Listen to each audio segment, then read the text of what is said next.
એક છાપખાનામાં સમાન ક્ષમતા ધરાવતા 4 પ્રિન્ટર 1 મિનિટમાં 300 પેજ છાપી શકે છે, તો 12 પ્રિન્ટર 3 મિનિટમાં કેટલા પેજ છાપી શકે? તો અહીંયા તમે લખી શકો 4 પ્રિન્ટર 1 મિનિટ, આઉટપુટ શું આવે? 300. આઉટપુટ છેલ્લે લખવાનું. હવે 12 પ્રિન્ટર કેટલી મિનિટ? 3. તો કેટલા પાના છપાય? ચોકડી ગુણાકાર જ થાય. વસ્તી વધે તો આઉટપુટ વધે. તો 12 ગુણ્યા 3 અને ગુણ્યા કેટલા આવે? 400. અને નીચે કેટલા આવે? 75. સોરી, નીચે કેટલા આવે? 4. 4 ઉડે તો 3. હે, 4 પ્રિન્ટર 1 મિનિટમાં 300 છાપી શકે છે, તો 12 પ્રિન્ટર 3 મિનિટમાં કેટલા છાપી શકે? તો 12 ગુણ્યા 3 ગુણ્યા 300 છે, 400 નથી. આ કેટલા છે? 300. અને નીચે આવે 4. તો 4 ઉડે ને તો 75 આવે. બસ થઈ ગયું. અને આવું કઈ નાટક ન કરવું હોય તો તમે એમને કરી શકો છો. સીધું દેખાય છે કે 4 પ્રિન્ટર 300 પાના છાપે છે, એટલે એક પ્રિન્ટર 75 પાના છાપે 1 મિનિટમાં.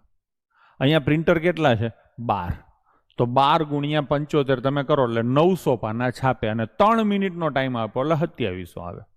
તમે એમ કરી શકો છો. બાકી આ ગુણાકાર કરવો હોય તોય કરી શકો. 12 તેરી 36 ગુણ્યા 75. 36 ના પોણા કેટલા થાય? 27.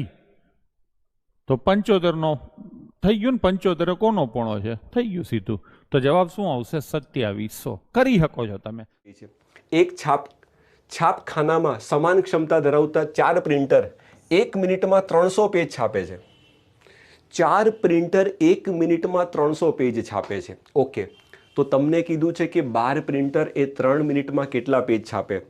જો કદાચ તમે સાંકળનો નિયમ ભણીને આવ્યા હોય તો એક જ સ્ટેપમાં સીધો જવાબ આવે. હું ડાયરેક્ટ સાંકળનો નિયમ લગાડું છું. જો સાંકળનો નિયમ યાદ કરો, M1 D1 W1 બરાબર M2 D2 W2. એક જ સ્ટેપમાં સીધો જવાબ.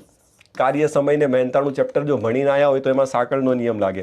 M1 એટલે કેટલા પ્રિન્ટર છે? તો 4 પ્રિન્ટર છે, તો M1 ની જગ્યાએ 4. ડી એટલે કે સમય, તો 1 મિનિટનો સમય લે છે, તો 1. અને નીચે આવશે W, કેટલું કામ કરે? 300, તો છેદમાં આવશે 300 બરાબર. M2 એટલે નવામાં કેટલા પ્રિન્ટર છે? 12 પ્રિન્ટર છે, એનો સમય કેટલો છે? 3 મિનિટ, તો D2 ની જગ્યાએ 3 આવશે. અને એ કેટલું કામ કરશે? તો W2 તમારે શોધવાનું છે. ચલો યે હુઈ ના બાત. જો ખાઈ ગયો પ્રશ્ન સોલ્વ. 4 વડે જશે તો 4 તેરી 12, તો 3 તેરી 9, તો W2 બરાબર કેટલા? 300 ગુણ્યા 9, તો 9 તેરી 2700 તમારો સીધો જવાબ. બોલો, ઇઝ ઇટ ક્લિયર? તમે કહેશો સાહેબ ક્લિયર છે. અથવા